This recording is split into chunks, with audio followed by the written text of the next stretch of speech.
All right, welcome in, everybody. It's the Slate here, presented by DraftKings. Of course, we are available to you, YouTube and Twitch. Joining us shortly, Steve Buchanan, live from Philadelphia as he gets ready for the Fantasy Baseball World Championship.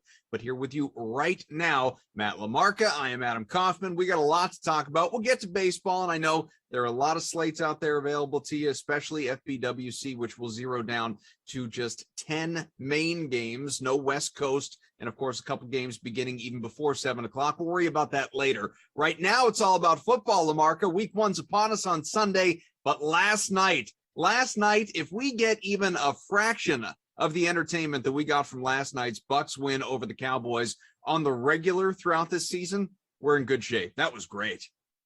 Yeah, fun game. A little bit of a sloppy game for sure. You know, the Bucs with some miscues that certainly I would imagine, will correct moving forward. But Dallas kind of gave it right back with their poor kicking performance, and CeeDee Lamb dropped a pass that turned into an interception. So, as good as the offenses looked last night, they could be even better moving forward, which is pretty scary. What was your top? There are a bunch of different takeaways you could have from that game last night, either team for that matter. What was your number one takeaway? My top takeaway is that the Dallas offense, specifically the Dallas passing attack, is going to just be unstoppable this season. I mean, the Bucs are probably the best defensive team in the league. I mean, yes, they had a cornerback go down with an injury last night in Sean Murphy Bunting, but this was a unit that feasted on the Chiefs last year in the Super Bowl. And Dallas was missing one of their best players, if not their best offensive player, in Zach Martin. Michael Gallup got hurt, and it didn't stop Dak from putting 400 passing yards on these guys. Amari Cooper and CeeDee Lamb both 8. If they can have that kind of performance against the Bucs, I shudder to think of what they could do against some of the weaker units in this league. So I was very high on the Cowboys offense during the offseason. I don't think that was like a hugely hot take, but I think it's very possible that as a community, we weren't high enough on them. You brought up Dallas. Let's start on the Cowboys side overall. We'll get to Tom Brady in Tampa, and of course that 44-year-old comeback with his 49th, career fourth quarter comeback win. He's unbelievable. He's beyond words. He's the GOAT. I guess he's a singular word. But Dallas in particular, Lamarca, you hit on it. There are a couple of things. One, I asked that very question that I asked you, top takeaway to Ross Tucker of the Ross Tucker Football Podcast earlier today. He said far and away for him, it was Dak Prescott. Dak, obviously, first handful of games last year, and then he goes down, halfway through his fifth game, was on a ridiculous record-setting historical pace statistically, and then obviously, unavailable for the remainder of the year, leg surgery, all of it. Comes back, looks last night and passing for more than 400 yards, like he missed no time at all, like he had just been out there last week, like he was completely unaffected by anything, leg, shoulder, whatever. Guy, he was perfect. And of course, the guys around him cooperated, which they never did last year for the likes of Andy Dalton and Ben DiNucci and, whomever else they attempted to trot out. So the offense, I agree with you. I think it's going to be fine. I'd be a little concerned maybe about Ezekiel Elliott. I know how good that Bucs defense is and should be, but I thought we'd see more out of Zeke than we did last night. That was a little bit alarming, but as far as the pass catchers go, the primary pass catchers, the receivers, they were great with Dak. And it only, I tweeted this last night. It only made me feel better about the fact that I really think that Dallas, specifically in the NFC East, I think that is the team. And I don't even understand why that should be considered a hot take. I know how bad that defense was last year, and they rebuilt it a little bit in the offseason, certainly through the draft, but even in some acquisitions. But the offense, as long as it goes out and does what it did last night against more inferior defenses than what it saw last night in Tampa Bay, it's going to be fine. It's going to be perfectly fine. Yeah, 100% agree with all of that. I don't like, to me, the biggest surprise with Dak was like, I still don't understand why it feels like this guy has to prove something. To me, he is he has established himself as a premier quarterback in the NFL. I don't understand why he has his detractors. Did he benefit from playing behind a great offensive line when he was young? Yes. Does he have Zeke? Yes. Does he have great pass catchers? Yes. But we saw all those things last year, and it was a nightmare for Dallas. Now you put Prescott in, and I think they go right back to being, the favorites in the NFC East. He's kind of, to me, become the new Russell Wilson. It felt like Wilson was disrespected for the early part of his career. Now I think he's pretty much a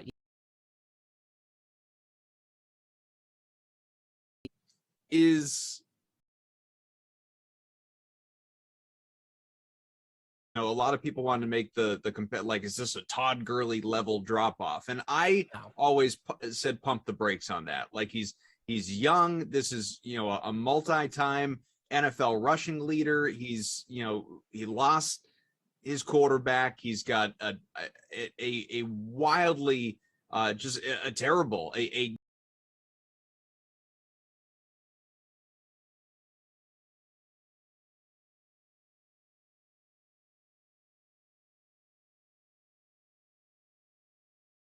that he's done on the ground or as a catcher.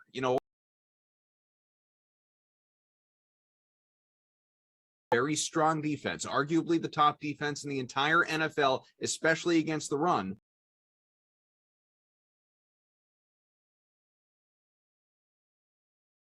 Last night, he passed the eye test to me. Like, he didn't look old or slow. I thought he looked fine. He just didn't have a lot of opportunities. The Cowboys were trailing for most of that game, and when they did run it, it was like running against into a brick wall. So I do think that Tony Pollard remains a very real threat, specifically to Zeke's usage in the passing game. We saw a few screens and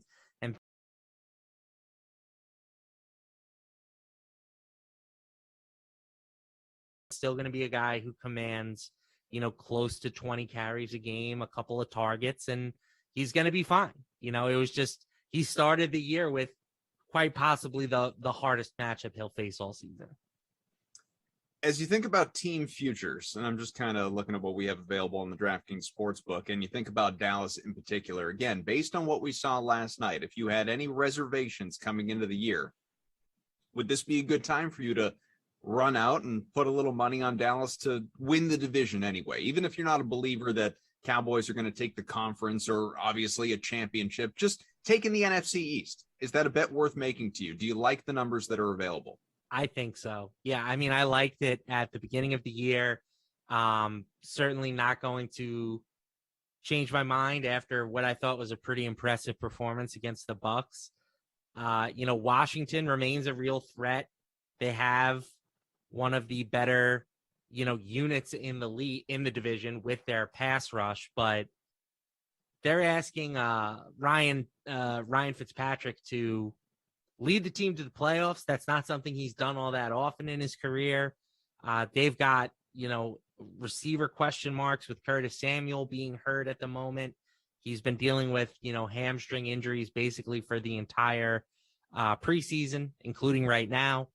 So, to me, this is Dallas's division to lose, and barring an injury to Prescott again, I think that they're in pretty good shape. So as far as the Bucs go, because as much as we've talked about the Cowboys, it was Tampa Bay that won this game narrowly. Correct. And it's kind of remarkable. I was saying this to the guys off air before we came on.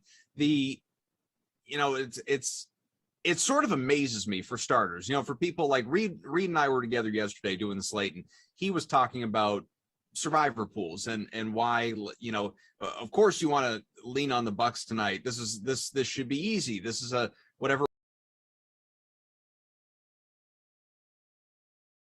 I'd look somewhere else. I'd look at Sunday. There's another matchup. There are a couple other, I know the spread's big, but I just sort of felt like the Cowboys were a team, depending on how Dak looked, and again, he looked great. The Cowboys were a team that was sort of ripe to surprise Tampa, potential Super Bowl hangover, that sort of thing. So I just felt like it was so far from a lock that Tampa was going to win that game. Now, as it turned out, thanks to, yet another Tom Brady 2-minute drill, Bucks went on and took care of business. Good for them. Did that team look any different to you than where they left off in the Super Bowl?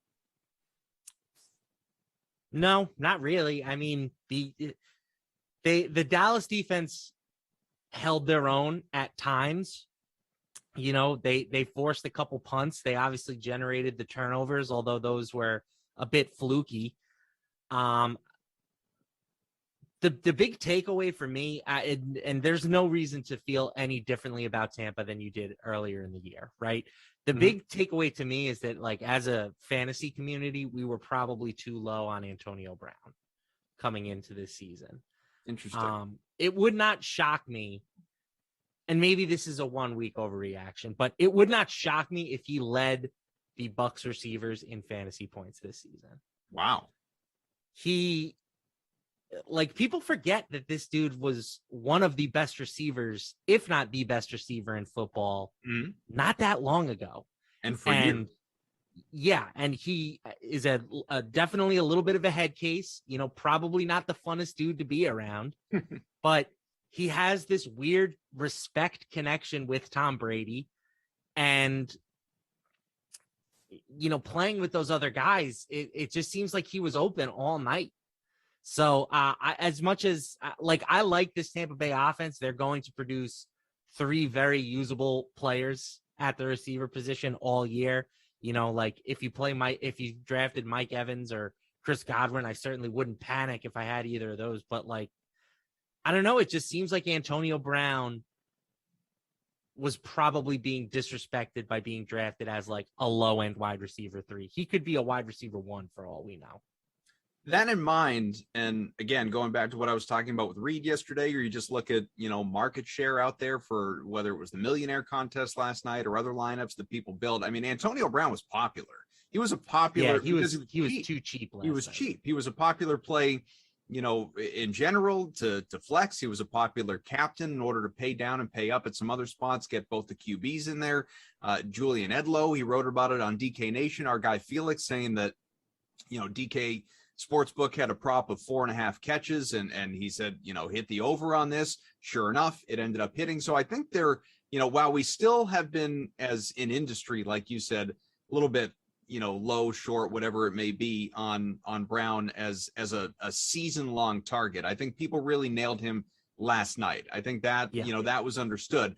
I guess in the same vein, I wonder, Rob Gronkowski, he looked last night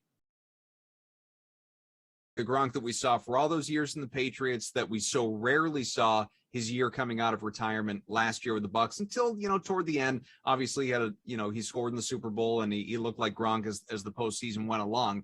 If this is, you know, the 90 yards and 2 touchdowns and whatever, he had 8 catches, something like that. If he's that guy, if Tom Brady goes back to leaning on Gronk the way he did last night in the first game of the season throughout this year, I mean, talk about people who went low on him in season-long drafts, you know, DFS community in general. Like, this is suddenly going to be a very, very popular guy on Sundays. Yeah, that was another pretty surprising development to me, was that, you know, Gronk dominated the tight end snaps there. We thought that, or I thought at least, that this would be kind of an even split.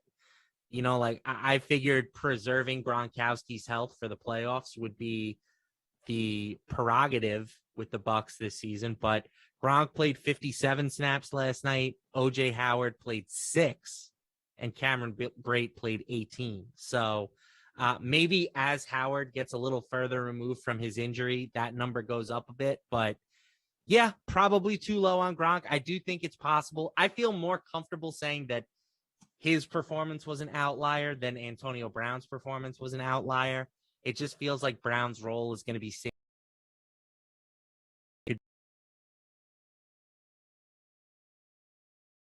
Yeah, you feel pretty good after last night.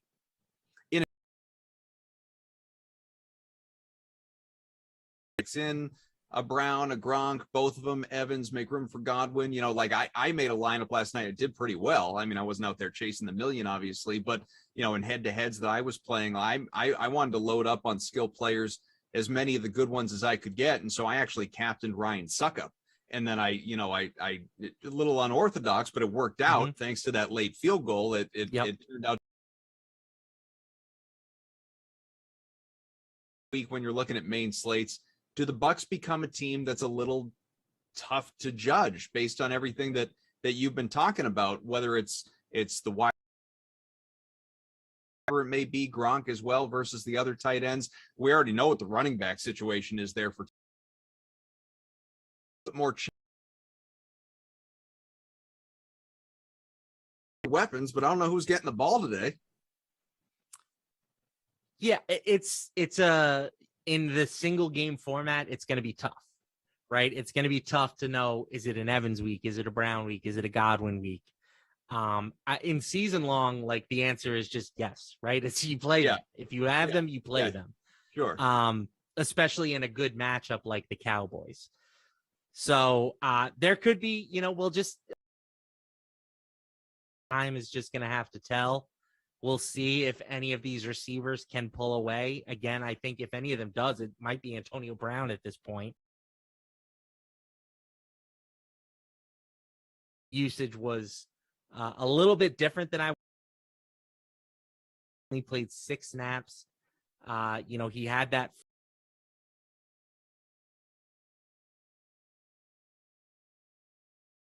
reemerges. I think that him and Fournette, it's not going to be a 1-2. It'll be more of a 1A, 1B.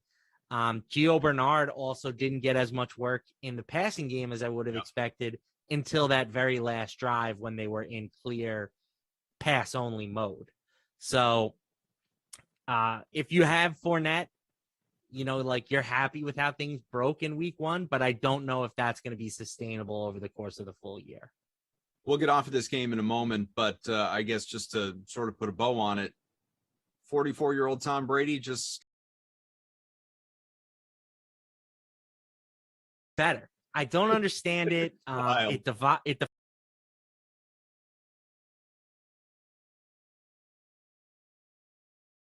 starting to real life Doctor Strange.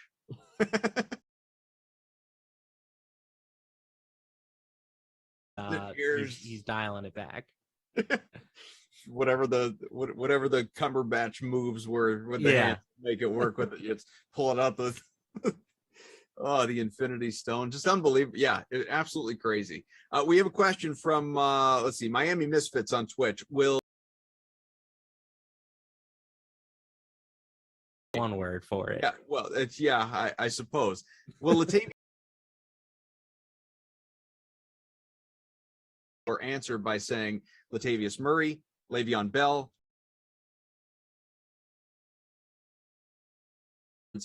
and company went down, unavailable for the rest of the year. But yeah, I tend to bet unders on props. They've been proven to be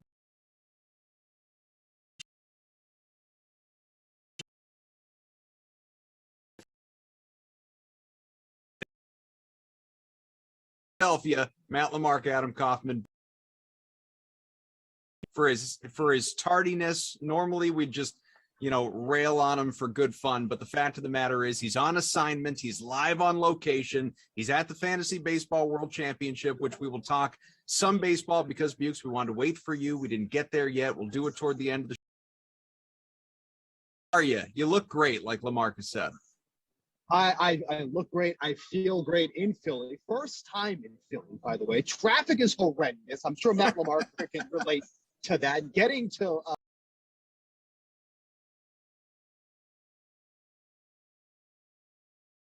able to find a card store? I know you were very concerned. I did not, because I was 6 hours late coming in here yesterday. So I didn't even land until about 8 o'clock last night. I was supposed to be here by 3. So it's been quite the trip so far. Well, I know you probably weren't banking on spending opening football weekend focusing on baseball, but there's still tomorrow to look ahead to and to think about. We spent the first, whatever it's been, 25 minutes of this show that we've been together talking about last night and thinking about what it all meant, looking ahead to the future for both Dallas and Tampa. Yeah. So as we transition to Sunday, what are you most excited about? Do you have any bets in particular in the DK Sportsbook that jump out at you? I mean, there's still time to take some NFL futures. I've been high on Cleveland Browns going over 10.5 wins for this season. I mean, you basically have to have them match their win total from last year with an extra game on the schedule. And obviously, there's been a lot of hype around this team. Usually not a good thing, but there's a lot of hype around the Browns. But just the way that they're built this season, just the way that the offense is, defense is, that defense is going to be legit. That's going to be something that's going to be a force. And I don't think enough people are talking about that. But the Browns were one of my favorite futures to take for this upcoming season. I just think 10.5 wins it's right on where they should be, but I think they should go over that 10.5 total. Looks like that first game on Sunday, again, 4:25 Eastern, the Browns in Kansas City. It's, I think, the marquee matchup of the weekend, the game most people are excited about and expecting big points, 54.5 on the DK Sportsbook, the spread 5.5 in favor of the Chiefs. How are you feeling about those lines? Yeah, I mean, I think it's fairly, set. And, we saw these two teams go at it in the divisional round last year. Obviously, that was a game that Patrick Mahomes had to leave due to the concussion in the second half. So the under would hit easily in that one. I think it went under almost 18, 19 points on the over-under for that game, the divisional round. But, both guys are healthy. Both teams are healthy. And I think that's what's most important. So when you look at that total 54.5, the Chiefs were actually not a good team at hitting the over last year. They were actually did it in under 50% of their games. But I think there's a chance that this can go under as well. 54.5 points, that's a lot. That's a lot to be asking for. And obviously, we saw the overhit last night with the Buccaneers and the Cowboys, and we've heard so much about that Buccaneers defense. But I still think this game goes under. I think it's going to be close, but the 5.5 I think is fair for the Chiefs. But I'm certainly not counting the Browns out of this one. They definitely gave the Chiefs a run last year in that divisional round game. Lamarca, this is supposed to be the game of the weekend in terms of the offense, although the Cardinals and Titans not far behind, just 1 point off that over under 53.5. So is this the game that everyone's going to be talking about come Monday, or is there another game that you like better? I think that this is the game that most normal people will probably be talking about. I can tell you the game that I'm most excited for is your New England Patriots against the Miami Dolphins. Tell me why. What I know that it's on you. Pat's mania is in the air. Mac Jones is going to somehow win the Rookie of the Year and the MVP this season. Bill Belichick is bringing the Patriots back to the Super Bowl to vanquish Tom Brady. It's going to be epic. It's an epic year in New England. I couldn't disagree more. We've fought about this all off season, Kaufman. Like I think that this Patriots team is one of the most overrated in football right now. I think that teams that spend big in free agency always disappoint. It's a known losing way to build a team. You build a team through the draft, and the Patriots have tried to just take a Band-Aid and put it on their ails and say, okay, we're good now. Everything's fixed. We brought in Kendrick Bourne. It's great. Everything's perfect. I love that Gary picked Kendrick Bourne of all the people they brought. I do. I love that one. Let me just throw you. You're not going to let me finish my point? Here we go. I want to throw you a number, and then you can continue your point. Okay, because go ahead. You're a numbers guy. You're both numbers people. Numbers agree and disagree with you, and here's what I mean. Since 2016, over the last handful of years, the team that has gone out and spent the most in free agency has improved the following season by an average of 5.5 wins. Now, to your point, if you're talking about building, long-term success, they've immediately disappointed in year two after that and regressed. No doubt about it. But based on the math that we've seen in again, the last handful of years, the Patriots should be an 11 or 12 win team this year. That's like cherry picking and saying like, oh, teams that draft the first running back improve by an average of 5 wins the next year. So naturally, drafting a running back in the first round is a known winning strategy. Like you don't think they could jump from 7 to 11 or 12 based on what you saw last year? Okay, hold on. Let me tell you this. You know what number I like? +3.5. That's the spread for the Dolphins that I took Yes. weeks ago. Plus 3.5. The team who was the best team against the spread overall last year at 11-5. That's the number I'm worried about here in week 1. I don't care about the free agency stuff. Oh, they performed so well after X amount of weeks. I don't care about that. We're talking about week 1, Adam Kaufman. If you want to talk your little jambles about the Patriots and all that, blah, blah, blah, blah, blah. He's That's the one that another said the show. Pats are going to stink and disappoint whatever else this year. Listen, So listen, I I say stink. long term. Don't put words in my mouth. I said That's they were fine. overrated. That's fine. While Let's the zero- Dolphins let's zero are in on underrated. week 1. I'm good with that. 3.5 is the spread, like Buke said. Do you also believe that the plus 3.5 for Miami is the way to go here? Yes, that was where I was going before you decided you needed to get your Patriots takes off your chest. The I Kaufman think that the podcast. Dolphins have built their team the proper way. They've Yes. torn things down to the studs and rebuilt through the draft.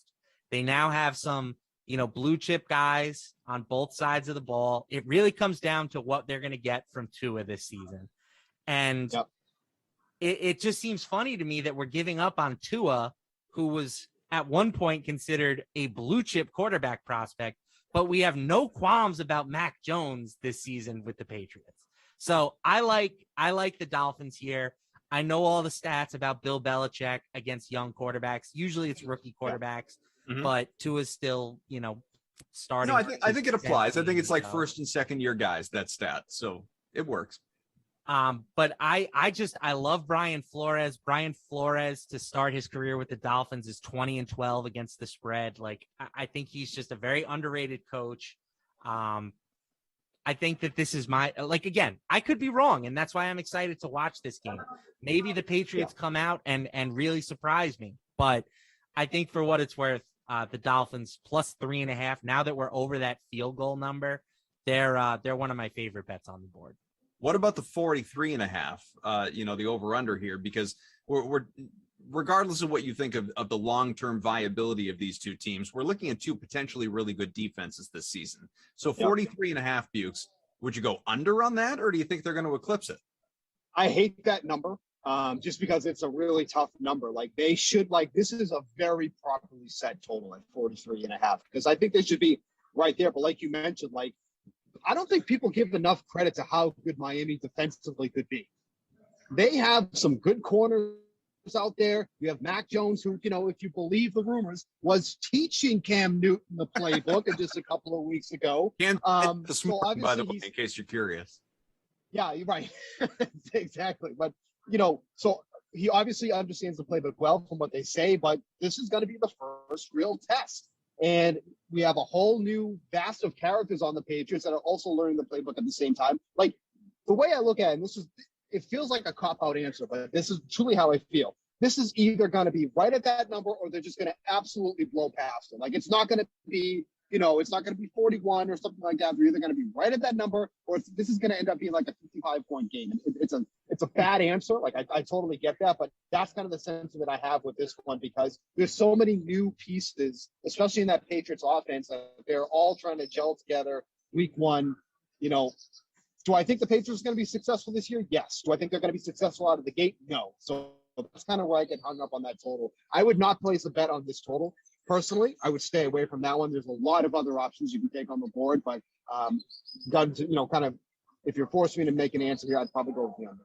Well, before we go to baseball, because I don't want to shortchange baseball, especially with the fantasy baseball. We'll World give them 5 minutes. tonight. I know, Let's geez. make sure we hit it Baseball for show. a little bit. Well, it's football's coming. I don't know if it's the baseball show anymore. I think it's just the Friday slate. What other bets and Bukes, obviously you haven't had the opportunity to speak nearly as much as the two of us have blabbered on during this show. So what bet or two beyond this game jump out at you on the DK Sportsbook? So one of the games I actually really like too is Chargers and Washington football team. They've kind of been going back and forth on the spread who's favored in this game. It's currently Washington at 1.5. This is going to be a bad matchup for Justin Herbert and the Chargers. We talk about a team that is just so good defensively. The Washington football team is that team, and that's why they made so much noise last season, and that's going to continue this year. The core defensive guys from that team are going to be back again this year, and obviously there was plenty of hype around Justin Herbert.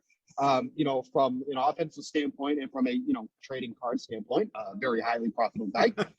But this team is going to be so good defensively. So I look at the -1.5 for the Washington football team. I like that. I do like that one a lot. And I think that, this is going to keep flipping as we come around to Sunday. But getting it at that 1.5 number, that's a really nice number. I like that a lot for Washington. What about you, Lamarca? How do you feel about this game? I echo Steve's sentiment there. I like Washington. I didn't make my favorite bets of the week.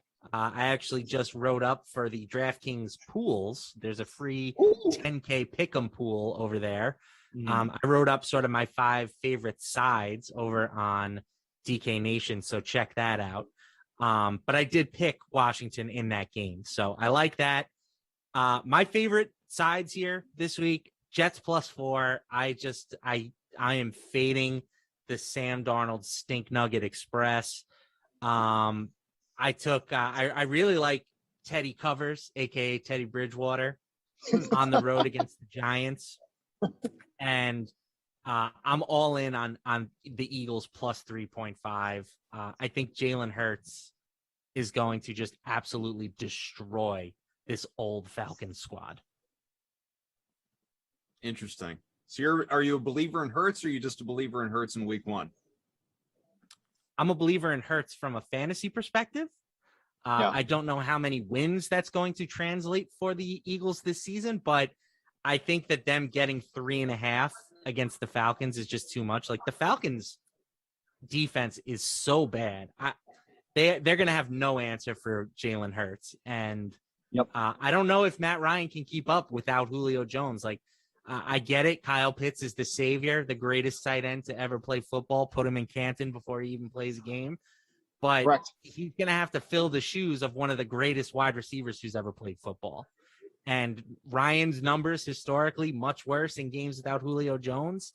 So I think there could be some regression from that Falcons offense this year. All right, fellas, let's do baseball because, look, Lamarca, I know you like to weigh in on baseball, and Bukes, he is there. He is at where are you at? Lincoln Financial Field. Is that where this event is going down in Philadelphia? We are at Lincoln Financial Field. I'm literally looking at Citizens Bank Park across the street. Everything is all in this area. I can't imagine the traffic when all 3 teams are playing this. Local traffic correspondent Steve Buchanan. Yeah, well, we should just send him to every city in America to report on the traffic conditions. He's a man of many hats here at DraftKings. Got to give him more to do. I don't know if you've, I can't remember, Bukes, if you've been to one of these. Well, you and I were both at the live baseball final a few years back. It's a really, it's a fun event. And there's a ton on the line for anyone that doesn't know. I mean, it's 100 seats. Not 100 people, but 100 seats. You've got a couple different people that each have 5 seats, including our pal, the Whistle Goes Woo, who is the reigning champ, as I recall. That's right. Woo, woo. 63 unique qualifiers, all vying for $1 million top prize. There's a huge payout in general. So everybody wins. It's just a matter of how much. But everybody chasing the million is... it leads to a stressful evening. It won't be the latest evening in the world because I like the way, and I'm not just saying this, I like the way DraftKings has set it up. So there are 13 games on the main slate tonight, but specific to this contest, it's 10 games. They've said, you know what, we're not waiting up for the West Coast games. So forget those. It's all the games that start between 7 and 8:15 Eastern time. So we're going to have a winner, barring extra innings anyway, by midnight tonight or whatever exactly it is. What stands out to you? What should the qualifiers or anybody out there building lineups be thinking about as far as who to put in their lineups here for this one with so much on the line? I mean, definitely from somebody who's not in the event, you should be taking some advice from me. But when you're thinking about this too, and we interviewed some of the players earlier today, and one of the answers that kind of resonated over and over is that people aren't changing their usual strategy because of this, and it's a smaller field. Like, they want to stick to their guns, or they want to stick to what got them here. Because obviously this is a very tough event to get into because of the stakes that are involved, with $5 million in prizes. First place gets $1 million, and that elusive into the Tournament of Champions, where you can also win another $1 million. So one of these participants at some point this year is going to be a multi-millionaire, which is insane to think about. But I do like that, the ongoing theme was that, we're just going to stick to what I've done to get here, not going to change it up just because this is a high stakes, high profile event. And I think that's what it is, because you could easily come into this and go, okay, I got to try to be different. I got to try to, mix it up a little bit more than usual. I like that people are kind of sticking to their guns and doing what got them here in the first place. So that in mind, I guess whether it's a high price pitcher, a top guy, a stud, a value pitcher, people are going to be building these lineups in different ways. Maybe they load up on bats and they're not paying as much attention to the arms. I would think it probably goes the other way around, but everyone to each their own, like you said. So, who are the plays, who are, some of these that really jump out to you that you think make a lot of sense tonight? Well, from a selfish perspective, Robbie Ray is taking the mound tonight. Mr. 80-1 Cy Young. Now he's plus 150 to win the Cy Young. He goes out there tonight, absolutely annihilates the Orioles. Already struck out 10 through 7 innings the last time he faced his team. So there's a play right there. But a lot of the big name pitchers that are on this slate overall are included in this one. Like you got Carlos Rodon in this one. You got Shohei Ohtani in this field. So a lot, Trevor Rogers going up against the Braves. So a lot of these big names are in this one here. I feel like Ray is going to get a good chunk of the ownership in this one, even though the Orioles are a much better offense against lefties than they are righties. But Ray has been literally like unhittable through the second half of the season. He's pitched about 65 in the third innings in the second half of the season. I think he's allowed about, I think it's 13 runs in that span. Has over almost 85 strikeouts in that span, like so a K9 almost in the 12s. He's just been so incredibly good. Only 2 runs allowed, 2 runs or less runs allowed over his last 8 starts. Like he's just been, and not includes against the Orioles, he's just been so good. But he could end up being a chalky play here. So if you want to take him or not, or you could get a big leg up if he ends up getting hit hard, which is not going to happen because he has to win the Cy Young. Well, I have to retire because that's it. My legacy is over. What about you, Lamarca? Who do you like here in terms of the arms? I think the big question on this slate is what do you do with Ian Anderson, right? He's 6,600 and he is facing one of the worst teams offensively in the league in the Miami Marlins. They have the 3rd lowest opponent implied team total on the board, 3.4 runs. Anderson is roughly a minus 180 favorite. So I think he probably checks in with the most ownership tonight. Ray will be close. Maybe Shohei gets some of the same love, but I think Anderson, if any pitcher is going to be the chalk, it'll be him because he allows you to just do so much with the rest of your lineup. Right. So I think that, for these guys who made this 100-man field, they specialize in creating lineups that are contrarian, are unique, can give them upside to win when the chalk busts. I'll be interested to see what the ownership for Anderson is in this contest versus the regular DraftKings main slate, because I wouldn't be surprised if these guys who are among the best DFS players in the world are a little bit more skeptical of Anderson than most people tonight. Is there an ideal stack tonight, Bukes, a team stack that really stands out? The funny thing is the ideal stack, at least statistically, is probably a team that nobody has any interest in stacking, which is the Kansas City Royals. Statistically, Griffin Jax has some of the worst numbers against both righties and lefties amongst the starters that are on this slate. So, it's one of those questions that, you're in this big tournament, you're playing for all this money. Do you want your fate to rest in the hands of the Kansas City Royals? I don't know if I would have the cojones to make that call. If I had multiple seats, sure, that's an easy call. But if you're with a single bullet in this one, a stack like that, it will literally either make you or break you in this, because there's 100 people in this one. A Royal stack, if that busts, you could be in that 100 spot. You know what I'm saying? So it's a tough one there, but at least looking at statistically, Griffin Jax has some of the worst numbers against both sides of the plate. It's just a matter of if you want to take that chance against an offense that has been very, very inconsistent all season long. So, Lamarca, is there anyone you'd want to stack? The team that jumped out to me tonight was the Brewers, taking on Eli Morgan, who's got a 5.5 ERA, FIP over 5. right-handed pitcher, which plays into the Brewers' strengths as well. They have a bunch of, strong left-handed batters, including 2 min-priced first basemen with lots of pop against. Let's go, Rowdy. Right-handed pitchers. So, like Christian Yelich, sub 4K in this spot seems pretty crazy to me.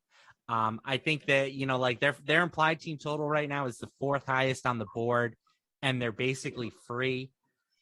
That's the team that jumped out to me because you can easily pair them with a Robbie Ray or someone of that ilk.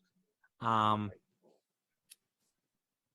Blue Jays, of course, also deserve some mention. I mean, they're implied for 6 runs, and no other team is even close to that. So I think they're the chalk, but the Brewers are my preferred team. All right, we got to get out of here in about 30 seconds. Very quickly, Bukes, Brian C. in the chat, any interest in Yanks Mets tonight? Not particularly. I mean, both teams are just in an absolute tailspin. That's, over under 7.5. No. All right, very good. And I don't have to ask Lamarca because I know he's interested just because he's a Mets fan. He'll be watching at the very least. I'm interested to see how they blow this one. All right, there you go. You got 3 sims coming up for you tonight, folks. Wish we were part of them. The Niners, Dolphins, Panthers, Bengals, Vikings, and Bills. That'll be available to you on the DraftKings YouTube and Twitch pages. Make sure you are following along with the Fantasy Baseball World Championship coverage as well. I'm sure Bukes will be all over the DraftKings socials, giving you updates and chatting with some of the finalists from the live final there at Lincoln Financial Field in Philadelphia as well, while Lamarca and I are just, sitting in our homes and watching sports on television. So should be a lot of fun. Looking forward to the evening and the weekend in general. Week 1, Sunday, the main slate and beyond. It's going to be, thank goodness. Football is back, folks. Thanks to Eamon. Thanks to everybody involved. Our guy, Drew, our technical director, who got married since we last saw him. Congrats to Drew. Little golf clap. I know. It's a big deal, folks. Steve Buchanan, Matt Lamarca, I'm Adam Kaufman. We'll join you again next time. The slate comes your way Monday through Friday after the 4 o'clock sim, right around at 5 o'clock Eastern time. Boys, have fun tonight. Thanks.